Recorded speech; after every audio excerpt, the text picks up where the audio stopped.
નમસ્કાર વિદ્યાર્થીઓ, ધોરણ 11 રસાયણ વિજ્ઞાનના ઓનલાઈન ક્લાસમાં આપ સૌનું હાર્દિક સ્વાગત છે. છેલ્લે તમને ખ્યાલ છે કે આપણે 4 વ્યાખ્યાઓ છે એ પૂરી કરી. બરાબર, કઈ કઈ 4 વ્યાખ્યાઓ પૂરી કરી યાદ છે તમને મિત્રો? સૌથી પહેલાં આપણે સમસ્થાનિકો કોને કહેવાય એના વિશેની એક માહિતી આપણે મેળવી. સમસ્થાનિકો જેના સ્થાન સરખા હોય. પછી આપણે સમસ્થાનિકો પછી સમભારિકો, સંભાર જેના ભાર સરખા હોય એના વિશે માહિતી મેળવી.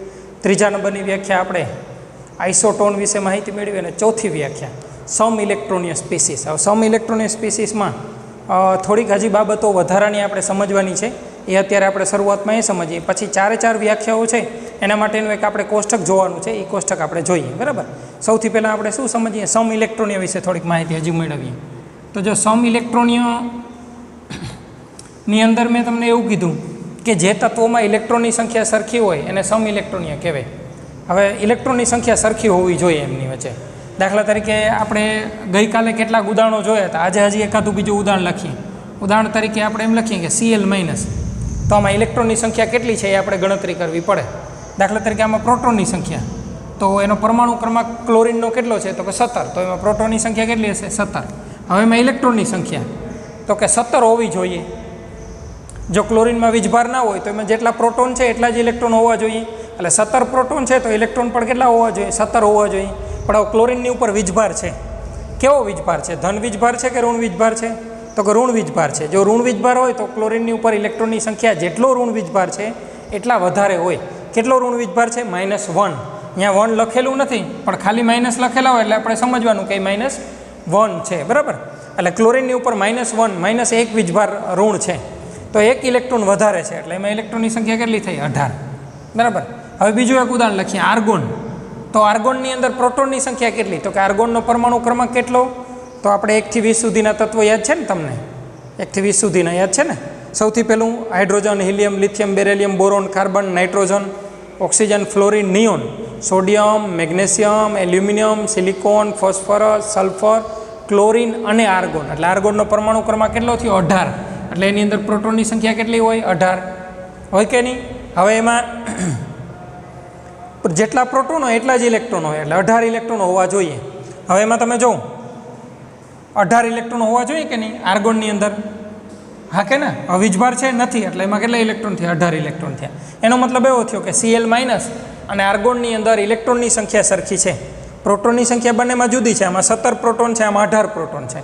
પ્રોટોનની સંખ્યા અલગ છે પણ ઇલેક્ટ્રોનની સંખ્યા સરખી છે. એટલે આપણે એમ કહેશું કે આ બંને છે એ કેવા છે? સમ ઇલેક્ટ્રોનિયસ સ્પીસીસ છે. બરાબર, હજી બીજા આમાં ઉદાહરણો જોઈ લઈએ. દાખલા તરીકે પોટેશિયમ, K+ લઈએ તો પોટેશિયમ છે એનો પરમાણુ ક્રમાંક આર્ગોન પછી 19 નંબરનું પરમાણુ તત્વ પોટેશિયમ, 18 ને 19 નંબરનું પોટેશિયમ. તો પોટેશિયમની અંદર પ્રોટોનની સંખ્યા કેટલી થશે? 19. હવે એમાં ઇલેક્ટ્રોન પણ કેટલા હોવા જોઈએ? 19 હોવા જોઈએ. પણ અહીંયા જો ઉપર કેટલો વીજભાર છે? +1 વીજભાર છે, એટલે 1 ઇલેક્ટ્રોન ઓછો હશે. એટલે કેટલા ઇલેક્ટ્રોનથી? 18. તો આ પણ આની સાથે કેવો છે? સમ ઇલેક્ટ્રોનિય છે. બરાબર, હજી 1-2 આમાંનામાં બીજા ઉદાહરણો જોઈએ. જો દાખલા તરીકે Ca+2, તો કેલ્શિયમનો પરમાણુ ક્રમાંક કેટલો છે? 20 છે. તો એમાં 20 પ્રોટોન હોય તો 20 ઇલેક્ટ્રોન હોવા જોઈએ. પણ કેલ્શિયમની ઉપર કેટલો વીજભાર છે? +2 વીજભાર છે. એટલે એમાં પ્રોટોનની સંખ્યા, ઇલેક્ટ્રોનની સંખ્યા કેટલી હશે? 2 ઓછી હશે. કેટલી હશે? 18. 20માંથી 2 ઓછી એટલે કેટલા થયા? 18. તો આ બધામાં ઇલેક્ટ્રોનની સંખ્યા 18 છે. એટલે આ બધાને એકબીજાના શું કહેવાય? સમ ઇલેક્ટ્રોનિય કહેવાય. સમ ઇલેક્ટ્રોનની વ્યાખ્યા આપણે શું જોઈ હતી? કે જેમાં ઇલેક્ટ્રોનની સંખ્યા સરખી હોય એવા તત્વોને સમ ઇલેક્ટ્રોનિય તત્વો કહેવાય. આમાં બધામાં પ્રોટોનની સંખ્યા જુદી જુદી છે, 17, 18, 19, 20, પરંતુ બધાની અંદર ઇલેક્ટ્રોનની સંખ્યા સરખી છે, એટલે આને સમ ઇલેક્ટ્રોનિય કહેવાય. હવે આ જે અત્યાર સુધી જે આપણે જોયું એ તત્વની વાત થઈ. હવે કેટલાક ઉદાહરણો આપણે સમ ઇલેક્ટ્રોનિયમાં જોવાના છે, સ્પીસીસના જોવાના છે. શેના જોવાના છે? સ્પીસીસ. સ્પીસીસ એટલે અણુ અથવા અણુ હોય એને. બરાબર, આ તો તત્વો થયા ને. તમને ખબર જ છે કે પરમાણુ હોય, પરમાણુ એટલે કોણ? તો કે પ્રોટોન, ઇલેક્ટ્રોન, ન્યુટ્રોન, આને પરમાણુ કહેવાય. પરમાણુમાંથી શું બને? તો કે તત્વ બને. બરાબર, પરમાણુમાંથી પરમાણુ ભેગા મળીને શું બને? તત્વ. દાખલા તરીકે હાઇડ્રોજન, હિલિયમ, લિથિયમ, બેરેલિયમ, આ તત્વો છે. તત્વ એકબીજા સાથે જોડાઈને અણુ બનાવે. દાખલા તરીકે 2 હાઇડ્રોજન અને 1 પાણી, 1 ઓક્સિજન જોડાઈને અણુ બનાવે. દાખલા તરીકે 2 હાઇડ્રોજન અને 1 ઓક્સિજન એટલે અણુ બન્યો H2O. એવી જ રીતે સોડિયમ અને ક્લોરીન એકબીજા સાથે જોડાઈને અણુ બનાવે NaCl. તો આ અણુ થયા જો આ છે. તો અત્યાર સુધી જે આપણે ઇલેક્ટ્રોનની સંખ્યા ગણી એ કેમાં ગણી? તત્વની અંદર. જો હવે આપણે ઇલેક્ટ્રોનની સંખ્યા કેમાં ગણતા શીખીએ? અણુની અંદર ઇલેક્ટ્રોનની સંખ્યા કેવી રીતે ગણવી એ આપણે જોઈએ. એના માટે કેટલાક હું ઉદાહરણો લખું છું, બરાબર. દાખલા તરીકે OH minus, CN minus, NH4 plus,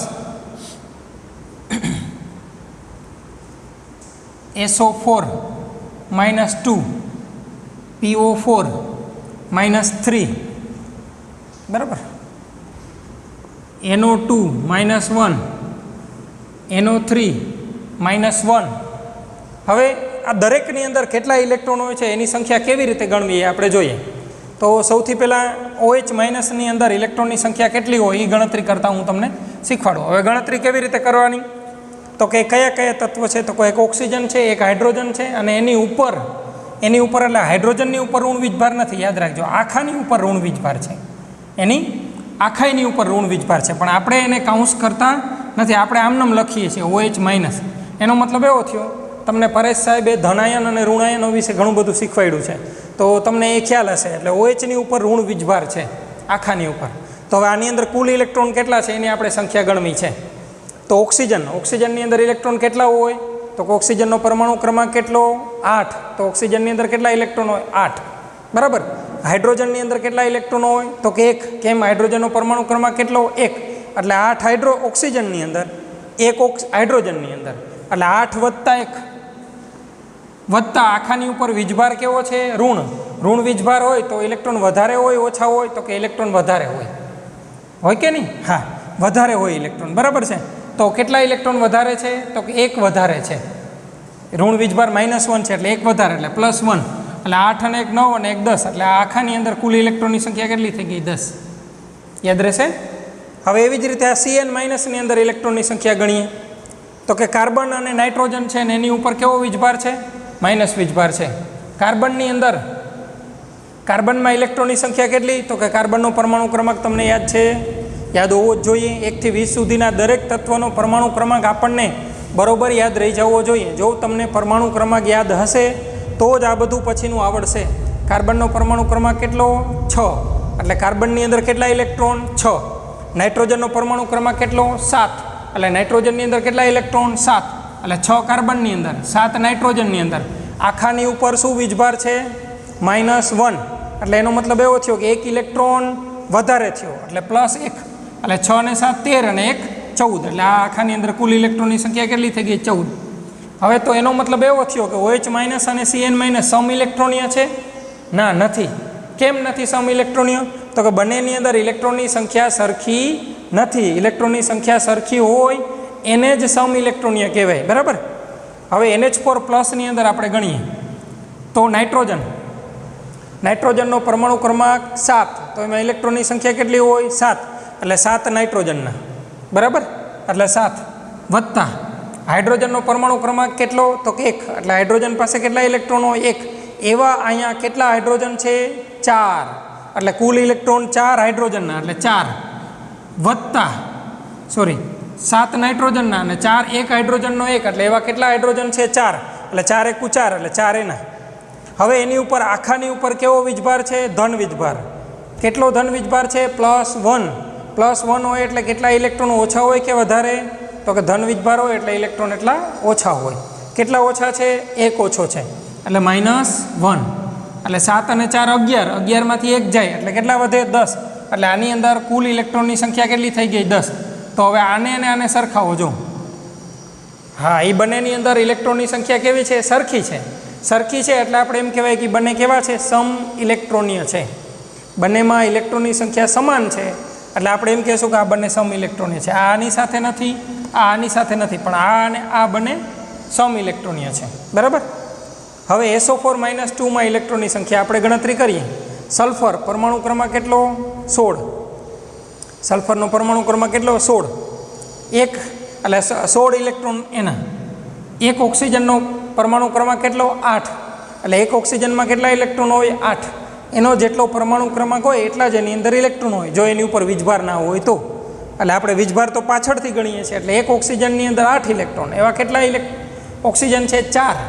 એટલે 8 ચોક 32 ઇલેક્ટ્રોન એમાં થયા એટલે 32. હવે આખાની ઉપર કેટલો વીજભાર છે તો કે -2. -2 નો મતલબ એવો થાય કે 2 ઇલેક્ટ્રોન વધારે છે એટલે +2 એટલે 16 અને 32 48 બરાબર. 48 અને 2 એટલે કુલ ઇલેક્ટ્રોનની સંખ્યા કેટલી થાય 50. કેમાં SO4 -2 માં કુલ ઇલેક્ટ્રોનની સંખ્યા કેટલી થઈ ગઈ 50. હવે PO4 -3 ની અંદર ગણીએ તો ફોસ્ફરસનો પરમાણુ ક્રમાંક કેટલો 15 બરાબર ને. એટલે ફોસ્ફરસમાં 15 ઇલેક્ટ્રોન હોય. એક ઓક્સિજનમાં કેટલા ઇલેક્ટ્રોન હોય 8. એવા કેટલા ઓક્સિજન છે 4 એટલે 8 ચોક 32 વત્તા આખાની ઉપર વીજભાર કેટલો છે -3 એટલે વધારાના કેટલા ઇલેક્ટ્રોન થયા 3 એટલે 32 ને 3 35 ને 15 એટલે કેટલા થયા 15 50 એટલે આની અંદર પણ 50 ઇલેક્ટ્રોન. એનો મતલબ એવો થયો કે આ બંને એકબીજાના શું છે સમ ઇલેક્ટ્રોનીય છે. જેમ તત્વની અંદર સમ ઇલેક્ટ્રોનીય હોય એમ અણુની અંદર પણ સમ ઇલેક્ટ્રોનીય હોઈ શકે છે. યાદ રાખજો. NO2 માઇનસમાં ગણીએ નાઇટ્રોજન એટલે કેટલા ઇલેક્ટ્રોન થયા નાઇટ્રોજન પાસે 7. એક ઓક્સિજન પાસે કેટલા 8. એવા કેટલા ઓક્સિજન છે 2 એટલે 8 દુ 16. હવે ઉપર કેવો વીજભાર છે -1 એટલે 1 ઇલેક્ટ્રોન વધારે એટલે +1 એટલે 7 અને 8 7 અને 1 8 8 અને 16 એટલે કેટલા થયા 24. એટલે આમાં ઇલેક્ટ્રોનની સંખ્યા કેટલી છે 24 છે. આ એકેય સાથે સમ ઇલેક્ટ્રોનીય નથી. આમાં ગણીએ NO3 માઇનસમાં નાઇટ્રોજન પાસે કેટલા ઇલેક્ટ્રોન 7. એક ઓક્સિજન પાસે કેટલા 8. એવા કેટલા ઓક્સિજન છે 3 એટલે 8 તેરી 24. આખાની ઉપર વીજભાર કેવો -1 એટલે 1 ઇલેક્ટ્રોન વધારાનો 24 એટલે 7 અને 1 8 અને 24 32. તો 32 આમાંથી કોઈ પાસે છે નહીં એટલે આ પણ કોઈની સાથે સમ ઇલેક્ટ્રોનીય છે નહીં. હવે આમ પણ અણુઓ તમે લઈ શકો. પાણીનો અણુ લઈ શકો H3O+ લઈ શકો બરાબર.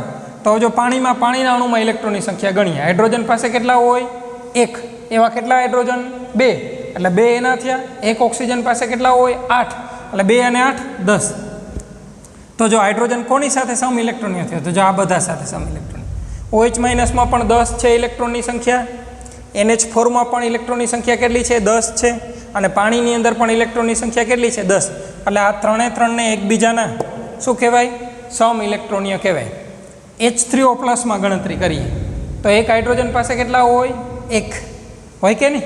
એવા કેટલા હાઇડ્રોજન 3 એટલે 3 એના વત્તા ઓક્સિજન પાસે કેટલા ઇલેક્ટ્રોન 8 એટલે 8 એના વત્તા કે ઓછા તો કે વીજભાર કેવો છે ધન તો એટલા ઇલેક્ટ્રોન ઓછા હોય. કેટલો વીજભાર છે +1 તો એમાં 1 ઇલેક્ટ્રોન ઓછો હોય એટલે 3 અને 8 11માંથી 1 જાય કેટલા વધે 10.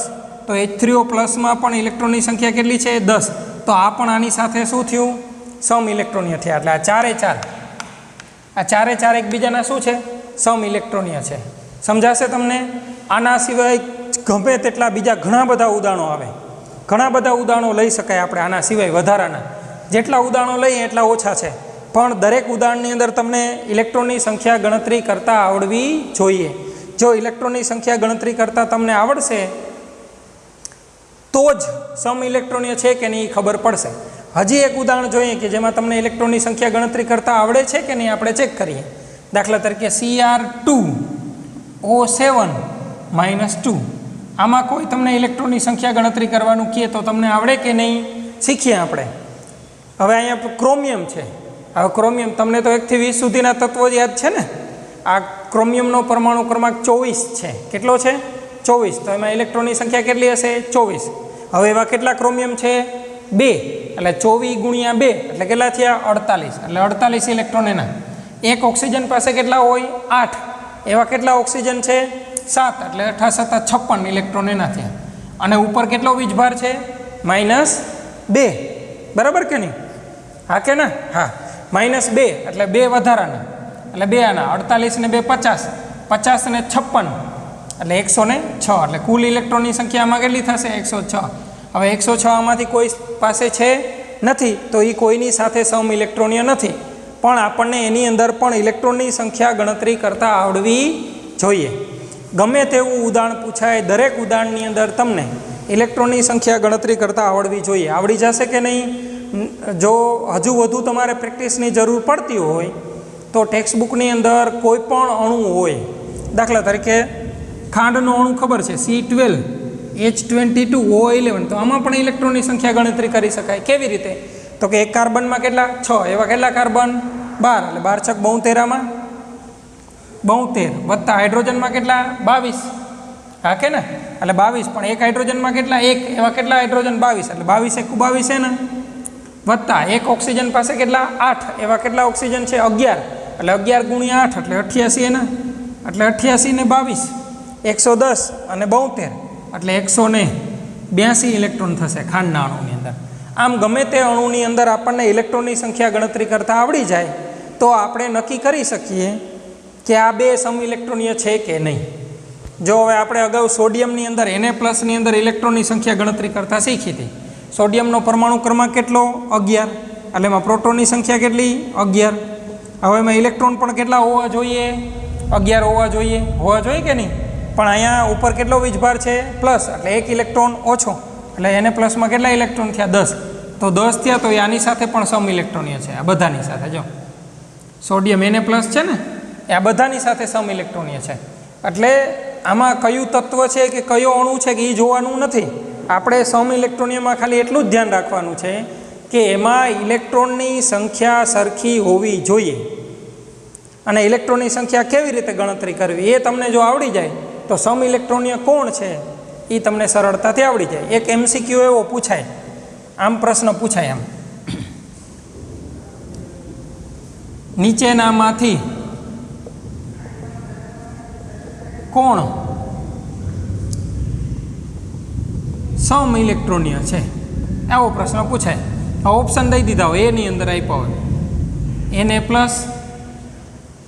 અને SO4 - 2, બીની અંદર ઓપ્શન આવ્યો હોય OH- અને PO4 - 3, સીની અંદર ઓપ્શન આપ્યા હોય SO4 - 2 PO4 - 3, અને ડીની અંદર ઓપ્શન આપ્યા હોય Na+, Cl-. તો જો હમણાં આપણે ઇલેક્ટ્રોનની સંખ્યા ગણતરી કરી તો એના આધારે જોઈએ તો આ બેમાં સરખી નથી, આ બેમાં પણ ઇલેક્ટ્રોનની સંખ્યા સરખી નથી, પણ આ બેમાં ઇલેક્ટ્રોનની સંખ્યા સરખી છે. કેટલી છે બેમાં 50 છે. તો આપણો નીચેનામાંથી કોણ સમ ઇલેક્ટ્રોનીય છે એમ પૂછાય તો આપણો જવાબ શું આવે સી. આમાં બેમાં પણ સરખી નથી, આમાં 10 છે, આમાં 18 છે, આમાં 10 છે, આમાં 50 છે, આમાં 50 છે, આમાં 10 છે. તો જો બીજા બધામાં સરખી નથી, આ બેમાં 50 સરખી છે, એટલે સમ ઇલેક્ટ્રોનીય છે એમ પૂછાય તો જવાબ શું આવે સી. એની જગ્યાએ પ્રશ્ન એમ પણ પૂછાય કે કોણ સમ ઇલેક્ટ્રોનીય નથી, તો પણ આપણને આવડવું જોઈએ. બરાબર છે? ઓકે, આટલી તમને ખબર પડી ગઈ. હવે 4 જે આપણે વ્યાખ્યાઓ જોઈ છે, કઈ 4 વ્યાખ્યાઓ જોઈ છે યાદ છે તમને?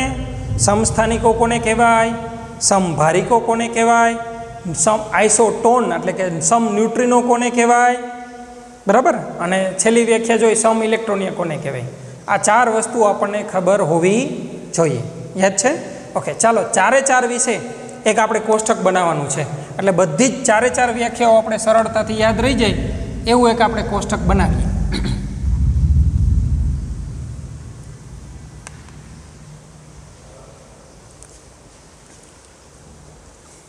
સૌથી પહેલાં અહીંયા આપણે લખશું સમસ્થાનિકો, બરાબર, પછી આપણે લખીશું સમભારિકો, ત્રીજા નંબર ઉપર આપણું છે આઇસોટોન, એટલે એને આપણે લખીએ સમ ન્યુટ્રિનો, અને ચોથા નંબર ઉપર છે આપણું સમ ઇલેક્ટ્રોનિયમ. બરાબર, આ 4 વિશે આપણે માહિતી મેળવવાની છે. આ 4 વ્યાખ્યાઓ આપણે જોઈ છે ને, તો 4 વિશે આપણે વિસ્તારપૂર્વક પાછું ફરીથી એક વખત સમજીએ.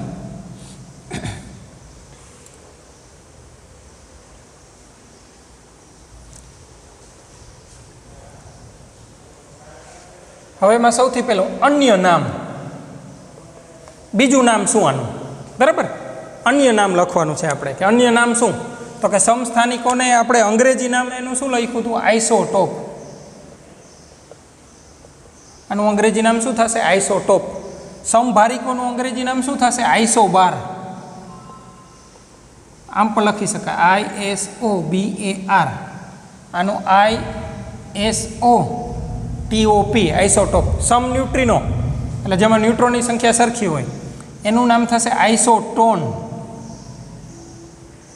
એટલે ISO TONE સમ ઇલેક્ટ્રોનની સંખ્યામાં, બરાબર. તો આઇસો ઇલેક્ટ્રોનિક, આઇસો ઇલેક્ટ્રોનિય એટલે ISOELECTRONIC, iso electronic, iso electronic, બરાબર. ISOELECTRONIC થયું. આ બધેના બીજા નામ થયા, એટલે એક મુદ્દો થયો કે આપણે બધેના બીજા નામ લખતા આવડી ગયા, બરાબર. હવે પછીનો મુદ્દો, સમાન શું છે એમાં, બરાબર. તો સમસ્થાનિકોમાં છે ને સ્થાન સમાન છે, સમભારિકોમાં ભાર સમાન છે, સમ ન્યુટ્રિનોમાં ન્યુટ્રોનની સંખ્યા સરખી છે, અને સમ ઇલેક્ટ્રોનિયોમાં ઇલેક્ટ્રોનની સંખ્યા કેવી છે, સરખી છે, બરાબર કે નહીં. ચાલો હવે તો હું સૌથી પહેલાં પરમાણુ ક્રમાંક લખું. પહેલું પરમાણુ ક્રમાંક, બરાબર. આ એક પહેલો મુદ્દો થયો, આ બીજો મુદ્દો થયો. પરમાણુ ક્રમાંક, તો સમસ્થાનિકોમાં પરમાણુ ક્રમાંક કેવા હોય, અલગ અલગ હોય. હા કે ને, કે સરખા હોય. વ્યાખ્યા યાદ છે તમને? તો વ્યાખ્યા એમ એવી હતી કે જેમના પરમાણુ ક્રમાંક સરખા હોય પરંતુ પરમાણુ ભાર અલગ અલગ હોય, એટલે જેમાં પ્રોટોનની સંખ્યા સરખી હોય પણ ન્યુટ્રોનની સંખ્યા જુદી જુદી હોય. એટલે જો પરમાણુ ક્રમાંક તો આપણે અહીં લખી શકીએ સમાન હોય.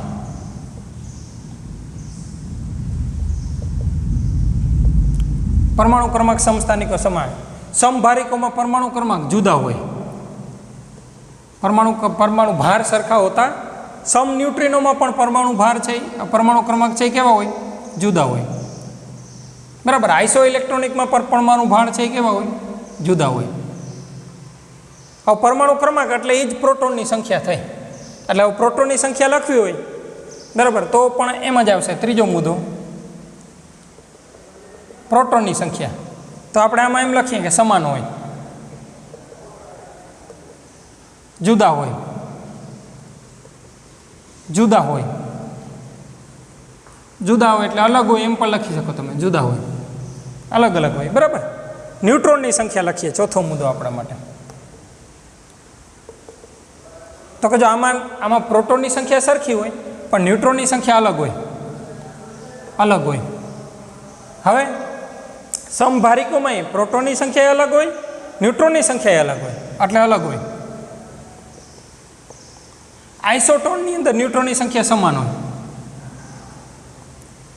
સમ ઇલેક્ટ્રોનની અંદર ન્યુટ્રોનની સંખ્યા સમાન અલગ હોય, સોરી સમાન ના હોય, અલગ હોય. થયું? ચાલો, સમજાય છે? આ બધી વ્યાખ્યાઓ તમને બરોબર આવડતી હશે તો તમને ખ્યાલ આવશે કે આ સમાન હોય કે અલગ હોય, સમાન હોય કે અલગ હોય, બરાબર. હવે એના પછી પરમાણુ ભાર, પાંચમો મુદ્દો. પરમાણુ ભાર તો કે આમાં અલગ હોય, બરાબર. આમાં પરમાણુ ભાર તો કે સમાન હોય ને, કેમ કે સમભારિકો છે એટલે એનો પરમાણુ ભાર સમાન હોય.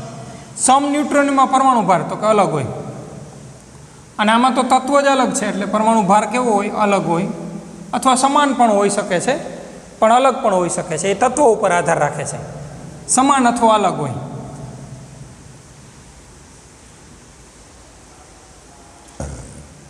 બે હોઈ શકે છે. એટલે આ 5 મુદ્દા થયા પરમાણુ ભારની અંદર. થયું? સમજાય છે?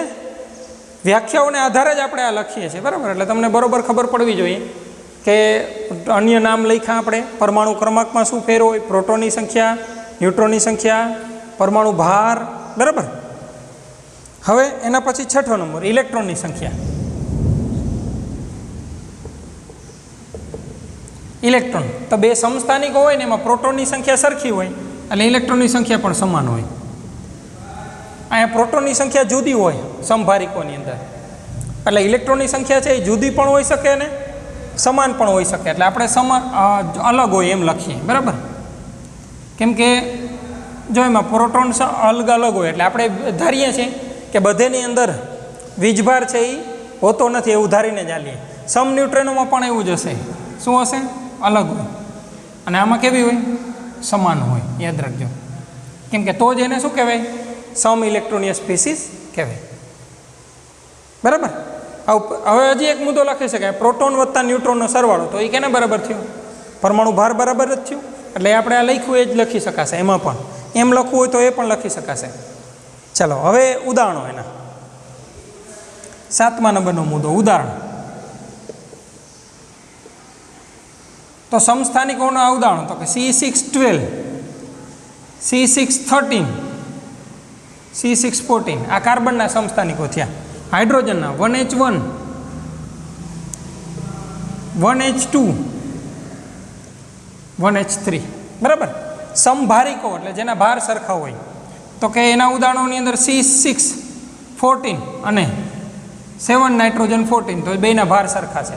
સમ ન્યુટ્રિનોની અંદર તો કે જેમાં ન્યુટ્રોનની સંખ્યા સરખી હોય બરાબર તો કે C613 અને 7 નાઇટ્રોજન 14 જો 13માંથી 6 બાદ કરો 7 ન્યુટ્રોન, 14માંથી 7 બાદ કરો 7 ન્યુટ્રોન એટલે એ 7 7 છે. આના ઉદાહરણોની અંદર Na+, Mg+2, Al+3, નિયોન આ બધાની અંદર ઇલેક્ટ્રોનની સંખ્યા સરખી છે ને કેટલી છે 10 છે. યાદ રહેશે બધેમાં ઇલેક્ટ્રોનની સંખ્યા સરખી છે અને કેટલી છે બધેમાં 10 છે. પછી બીજું પણ ઉદાહરણ લખી શકાય OH-, Cn-, NH4+, H3O+, આ બધેની અંદર પણ ઇલેક્ટ્રોનની સંખ્યા સરખી છે. કેટલી કેટલી છે 10 10 10 એટલે એ પણ કેવા છે સમ ઇલેક્ટ્રોનીય થયા. સમજાણું તમને? તો આ 7 મુદ્દાઓ આપણે આ કોષ્ટકની અંદર આવરવાના છે. એટલે તમારે આ 4 વ્યાખ્યાઓ માટે આ કોષ્ટક એક વખત સ્ક્રીનશોટ પાડી અને તમારી સેટ નોટની અંદર લખવાનું છે. તમને જો વ્યાખ્યાઓ સમજાણી હશે તો આ કોષ્ટક બરાબર સમજાઈ જશે. આપણે અત્યારે શું કર્યું કે 4 વ્યાખ્યાઓને એકબીજા સાથે સાંકળી લીધી, બધાને ભેગી કરી દીધી, જેથી કરીને આપણે ખબર પડે કે શું સમાન હોય અને શું અલગ અલગ હોય બરાબર. હવે બીજું એક યાદ રાખો કે રાસાયણિક ગુણધર્મો છે ને અને ભૌતિક ગુણધર્મો છે તો કે આના ભૌતિક ગુણધર્મો છે એ સમસ્થાનિકો છે એટલે એના ભૌતિક ગુણધર્મો જુદા હોય, આના પણ ભૌતિક ગુણધર્મો જુદા હોય, આના પણ જુદા હોય, આના પણ ભૌતિક ગુણધર્મો છે એ જુદા હોય. પણ રાસાયણિક ગુણધર્મોની વાત કરીએ તો આના રાસાયણિક ગુણધર્મો સમાન થશે. એટલે એવી પણ હજી 1-2 બાબતો છે જે અત્યારે આપણે આમાં ઉલ્લેખમાં લેતા નથી. પછી જ્યારે આગળ જઈશું ત્યારે આપણે એને ફરીથી સમજશું. એટલે તમને પહેલાં 4 મેં વ્યાખ્યાઓ કરાવડાવી. એ 4 વ્યાખ્યાઓનું આ કોષ્ટક છે એ તમે એક વખત તમારે સેટ નોટમાં ઉતારવાનું છે. એક વખત સ્ક્રીનશોટ પાડી અને સેટ નોટની અંદર તમારે ઉતારવાનું છે. તમારે લખાઈ જશે અને તમને સમજાઈ પણ જશે બરાબર છે. ઓકે, હવે આપણે શું કરીએ તો કે આ 4 વ્યાખ્યાઓ ઉપર આધારિત કેટલાક દાખલાઓ આપણે નાના દાખલાઓ છે એ કરવાના છે. 4 વ્યાખ્યાઓ ઉપર આધારિત. એમાંથી આજે આપણે 2 દાખલાઓ છે એ કરીશું બરાબર. આ બંને દાખલાઓ તમારી જે ટેક્સ્ટબુક છે એના ઉદાહરણની અંદર આપેલા છે. પહેલાં આપણે આ બંને દાખલાઓ કરીશું, પછી એના ઉપર આધારિત એવા દાખલાઓની પ્રેક્ટિસ કરવા માટે બીજા ઘણા બધા દાખલાઓ હું તમને હોમવર્કમાં પણ આપીશ, જેનો ઉપયોગ કરીને આપણે એ દાખલાઓની પ્રેક્ટિસ છે એ કરી શકીશું બરાબર. એટલે અત્યારે આપણે આ સેટ નોટમાં ઉતરી જાય તો આપણે 2 દાખલાઓ આપણે તૈયાર કરવાના છે.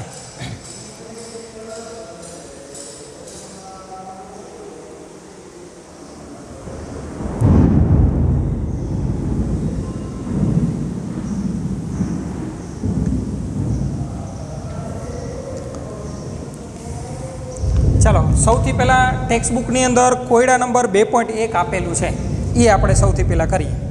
એમાં 2.1 રકમ કંઈક આવી છે 35 બ્રોમિન 80 બરાબર. 35 બ્રોમિન 80 આમ જ વંચાય ને, આવડે છે ને. માં પ્રોટોન, ન્યુટ્રોન અને ઇલેક્ટ્રોનની સંખ્યા ગણો બરાબર. 35 Br 80માં પ્રોટોન, ન્યુટ્રોન અને ઇલેક્ટ્રોનની સંખ્યા છે એ ગણતરી કરવાની છે. આ આપણું કોયડા નંબર 2.1 આજે આપણે અત્યારે કરીએ બરાબર. તો સૌથી પહેલાં આપણે આ જે સંજ્ઞા આપી છે એને આપણે અહીં લખીએ. શું લખ્યું છે 35 બ્રોમિન 80. તો આ સંજ્ઞા ઉપરથી તમે આવું લખી શકો કે પરમાણુ ક્રમાંક એટલે Z કેટલો છે 35. કેમ ખબર પડી? તો કે તમને સંજ્ઞાની ખબર છે કે પરમાણુ ક્રમાંક ક્યાં લખવામાં આવે તો કે તત્વોમાં આ બાજુની સાઈડમાં નીચે લખાય. હા કે ના? ઓકે, એ આપણે ખ્યાલ છે. એટલે એનો પરમાણુ ક્રમાંક કેટલો થયો 35. હવે એનો જેટલો પરમાણુ ક્રમાંક હોય એટલે જ એની અંદર શું હોય પ્રોટોનની સંખ્યા હોય. એટલે આની અંદર પ્રોટોનની સંખ્યા કેટલી થશે 35. કેમ કે ઉપર વીજભાર નથી. જો વીજભાર નથી એટલે પ્રોટોનની સંખ્યા કેટલી થાય 35. હવે જેટલી પ્રોટોનની સંખ્યા હોય એટલી જ ન્યુટ્રોનની સંખ્યા પણ હોય, સોરી ઇલેક્ટ્રોનની સંખ્યા એટલી જ હોય કે નહીં? ક્યારે એવું બને? તો કે ઉપર વીજભાર ના હોય તો. વીજભાર છે? નથી ને વીજભાર, એટલે આમાં પ્રોટોન અને ઇલેક્ટ્રોનની સંખ્યા સરખી છે, એટલે આપણે પ્રોટોનની જેટલી સંખ્યા છે એટલી જ લખીએ તો ઇલેક્ટ્રોનની સંખ્યા કેટલી થઈ? 35. એટલે પ્રોટોનની સંખ્યા મળી ગઈ આપણને શું મળી ગયું? ઇલેક્ટ્રોનની સંખ્યા મળી ગઈ. હવે આપણે શું શોધવાનું રહ્યું? ન્યુટ્રોનની સંખ્યા ગણો. તો કે ન્યુટ્રોનની સંખ્યા કેવી રીતે મળે? તો કે એનું પરમાણુ દળ આપણે મળી જાય તો. કેમ કે આપણે ખબર છે પરમાણુ દળ બરાબર પ્રોટોનની સંખ્યા વત્તા ન્યુટ્રોનની સંખ્યા. પરમાણુ દળ કેવી રીતે મળે આપણે?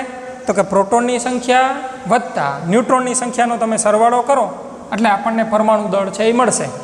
હવે પરમાણુ દળ કેટલું છે? તો કે 80 છે. આપેલું છે ને 80, અહીં જો લખેલું છે પરમાણુ દળ કેટલું છે? 80. એટલે 80 બરાબર. આ આપણે અહીંથી લખ્યું, ક્યાં લખાય એ તમને ખબર છે કે કોઈ પણ તત્વો હોય એની ઉપરની સાઈડમાં પરમાણુ દળ છે એ લખવામાં આવે, એટલે પરમાણુ દળ કેટલું થયું? 80. હવે એમાં પ્રોટોનની સંખ્યા કેટલી છે? 35. અને શોધવાનું શું છે? તો કે ન્યુટ્રોનની સંખ્યા શોધવાની છે. હવે ન્યુટ્રોનની સંખ્યાને સૂત્રનો કરતા બનાવો તો ન્યુટ્રોન બરાબર 80 - 35. આ 35 આ બાજુ જાય એટલે કેટલા થયા ન્યુટ્રોન બરાબર? તો કે ન્યુટ્રોન બરાબર 80માંથી 35 બાદ કરો તો કેટલા વધશે? 45. એટલે આની અંદર ન્યુટ્રોનની સંખ્યા કેટલી થઈ? 45. શું શોધવાનું કીધું હતું? પ્રોટોનની સંખ્યા કીધી, ન્યુટ્રોનની સંખ્યા કીધી અને ઇલેક્ટ્રોનની સંખ્યા. તો જો આ પ્રોટોનની સંખ્યા મળી ગઈ 35, આ ઇલેક્ટ્રોનની સંખ્યા મળી ગઈ 35 અને આ કોની સંખ્યા મળી ગઈ? ન્યુટ્રોનની સંખ્યા. કેવી રીતે મેળવા? તો કે સૌથી પહેલાં એનો પરમાણુ ક્રમાંક મેળવી લીધો અહીંથી. કેટલો છે? 35 બરાબર. પછી એ 35 પરમાણુ ક્રમાંક છે એટલે એમાં પ્રોટોનની સંખ્યા 35 હોય. હવે એની ઉપર વીજભાર નથી એટલે જેટલા પ્રોટોન હોય એટલા જ ઇલેક્ટ્રોન હોય, એટલે 35 ઇલેક્ટ્રોન થયા.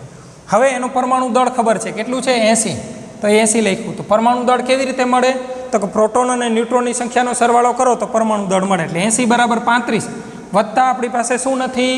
ન્યુટ્રોન નથી, એટલે ન્યુટ્રોનને આપણે સૂત્રનો કરતા બનાવ્યો એટલે 80માંથી 35 બાદ કર્યા એટલે આપણે ન્યુટ્રોન પણ મળી ગયા. એટલે આ 3 વસ્તુઓ શોધવાની કીધી હતી કોયડા નંબર 2.1ની અંદર, એ આપણે ગણતરી કરી. એટલે તમારે આ કોયડા નંબર 2.1 સેટ નોટની અંદર લખવાનો છે. તમને સમજાઈ ગયો હશે?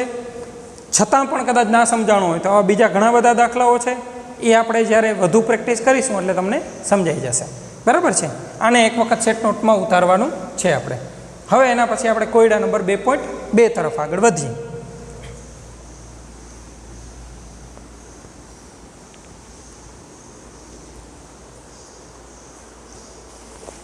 ચાલો, કોયડા નંબર 2.2ની રકમ કંઈક આવી છે કે 2.2માં એમ કીધું છે કે એક સ્પીસીસમાં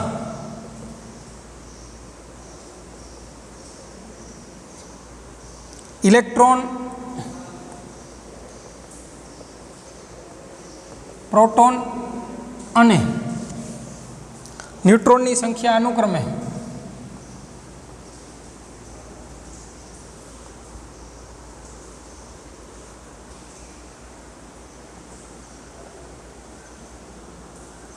અઢાર, 16 અને 16 છે. આ સ્પીસીઝ એટલે અણુ અથવા આયન, એમ આ સ્પીસીસની સંજ્ઞા દર્શાવો.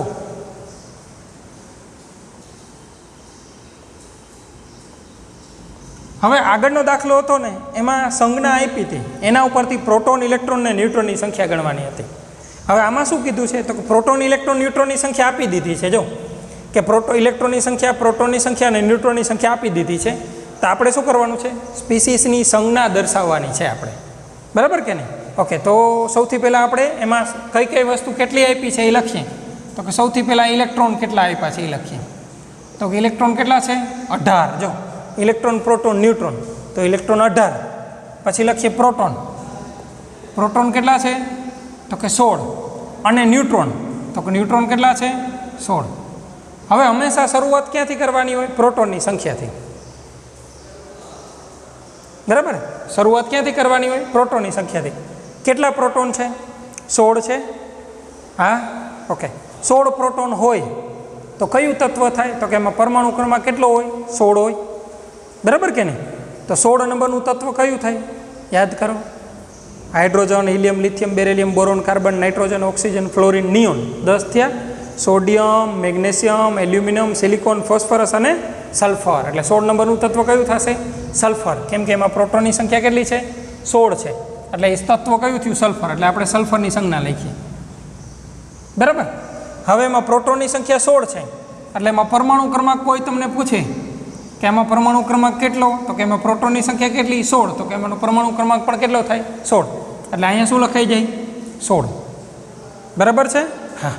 ચાલો હવે અહીંયા શું લખવાનું છે? તો કે પરમાણુ દળ લખવાનું છે આપણે. પરમાણુ દળ એટલે શું? તો કે તત્વમાં રહેલા પ્રોટોન અને ન્યુટ્રોનની સંખ્યાનો સરવાળો. કેટલા પ્રોટોન છે? 16. ન્યુટ્રોન કેટલા છે? 16. તો કે જો પરમાણુ દળ